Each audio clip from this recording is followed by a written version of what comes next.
O São Paulo, nesse momento aqui, teve 12 mil pessoas, né? Não acontecia isso, acho que desde 2019. Isso. Né? Um número Pré-pandemia. assim, pré-pandemia. 2 mil pessoas no Morumbi diante do Ceará. Em vez de o São Paulo trazer a torcida, que vai ser fundamental no que resta desse ano de 2025, o que ele faz? Ele não faz nada em relação aos ingressos, né? Então, para o jogo contra o Palmeiras, um clássico contra o Palmeiras, gente. Palmeiras, que é um jogo que pode, de novo, trazer aí uma vibe positiva, reconectar, de repente, o time e a torcida, mas não, os ingressos continuam igual. Arquibancada Norte Oreo, R$50, 25 a meia. Em Açul Diamante Negro, 80 a meia, 40. E assim vai. Arnaldo Ribeiro. A arquibancada do setor Arnaldo Chironi, que a gente ocupa bastante, é R$100 a inteira, 50 a meia. São os mesmos preços do jogo com o Ceará. Vamos lá. Em que mundo esses caras vivem? A Casarislândia. É um pouco isso, né?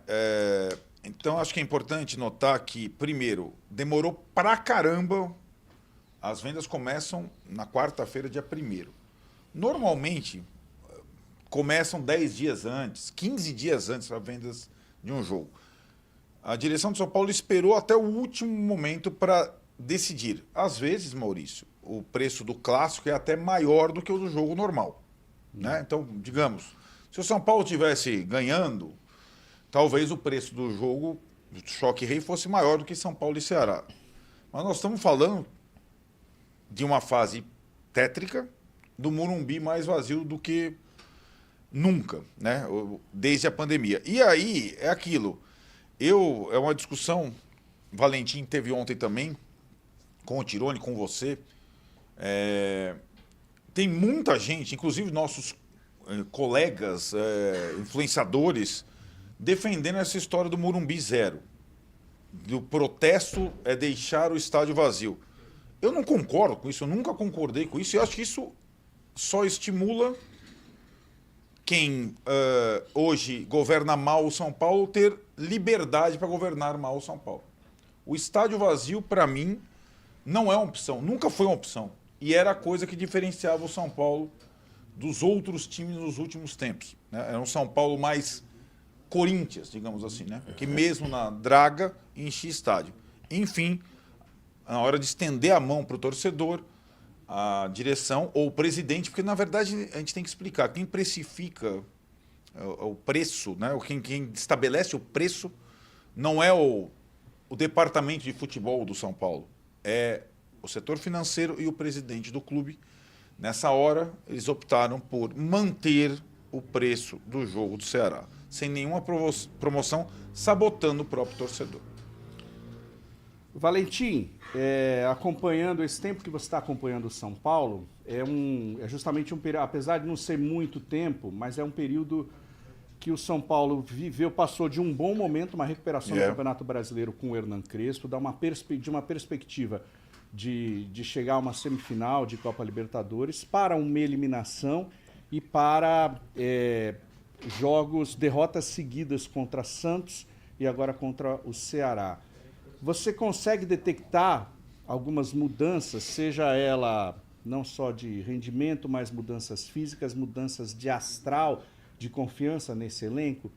Ajuda a gente a explicar um pouquinho esse momento. Eu acho que vocês vão concordar que, na verdade, de mudança, a gente, na verdade, tem muita coisa parecida com o que aconteceu em 21, né? Quando o São Paulo também teve uma sequência bem ruim com o Crespo e, no fim, a diferença foi que foram 5 empates, não 4 derrotas, e naquela época o Crespo acabou demitido. Teve eliminação nas quartas da Libertadores para o Palmeiras, 2 jogos... O primeiro jogo talvez tenha sido bom, o São Paulo tomou o gol no finzinho ali, mas esses 2 pré-LDU, e foi até um sentimento, uma sensação que a gente teve na zona mista depois desse jogo. A gente conversa muito lá antes dos jogadores chegarem, a gente ficou comentando mesmo como os jornalistas ali estavam anestesiados, porque primeiro que eu nunca, não me recordo do São Paulo ser eliminado da Libertadores. De novo, teve jogo contra o Palmeiras, mas até no jogo contra o Palmeiras, que foi 3-0, o São Paulo em alguns momentos teve o gol do Pablo perdido, histórico, mas houve momentos durante aquele jogo que o São Paulo de fato poderia, se fizesse um gol, chegou perto de estar no jogo. Nesse DLDU não teve nenhum momento que o São Paulo chegou perto. O São Paulo teve momentos que falou, se esse gol sai, o São Paulo entraria no jogo, mas o São Paulo não esteve no jogo em nenhum momento. Eu acho que, na verdade, muitas semelhanças com o primeiro trabalho do Crespo, mas com a diferença que talvez agora o buraco seja um pouco mais embaixo por conta de tudo isso. Agora são 4 derrotas seguidas, 1 gol em 6 jogos. E até comentei com o Arnaldo antes da gente começar. Talvez, ironia do destino ou não, o melhor jogo de São Paulo desses 6 aí, incluindo a vitória contra o Botafogo, o melhor jogo talvez tenha sido na altitude, perdendo por 2-0. E a gente está fazendo esse programa no calor de resultados Eliminação. ruins, né? Depois de uma derrota para o Ceará pelo Campeonato Brasileiro e com protestos contra a diretoria, a gente está num turbilhão que ainda vai se arrastar um pouquinho. Como é que você salva esse ano? No meu entender, esportivamente, conseguindo uma vaga na Libertadores. E por isso Ontem eu fiquei com a pulga atrás da orelha quando o Crespo falou competições sul-americanas, competições internacionais. Eu fiquei um pouco... O São Paulo ir para a Sul-Americana vai ser um troço, uma pá de cal no humor do torcedor, né? Não, aí acho que voltamos no começo da nossa conversa aqui, do divórcio da torcida com o time, né? A torcida se divorciando há 14 rodadas antes do final do campeonato, ela não vai estar ajudando. Não, claro que não. Ela não vai estar ajudando minimamente para esse objetivo, né? Isso acho que nem se discute, mas é o humor da torcida. Sim, mas é aquilo. Porque assim, se o São Paulo tivesse de fato lutando hoje contra o rebaixamento, eu imagino que o torcedor não fosse largar como largou contra o Ceará, né? Porque aí bate um negócio, a gente não pode cair. Né? A última corda. Exato. Agora, a gente tem que entender também que hoje, sobretudo hoje, como é a temporada, jogar a Sul-Americana e não a Libertadores é um rebaixamento de Copas. Sim. Né? E então é aquilo, eu volto. Com cada um atirando para um lado, se o Casares está de um lado, o Belmonte está de um lado, a diretoria não vai, a torcida não vai para o campo, o Crespo está se perdendo e tal, não vai para a Libertadores, filho. Não tem a menor possibilidade. Porque é difícil a luta, está um monte de gente melhorando. Né? Então, o ano passado, para ir para a Libertadores, depois da eliminação nas Copas, primeiro, teve um luto pós-eliminação, e foi uma eliminação muito mais honrosa contra o Botafogo, e teve uma reação rápida. Teve um jogo desastroso contra o Cuiabá, e depois teve uma reação rápida e uma arrancada, com a coesão com a torcida. E não com esse...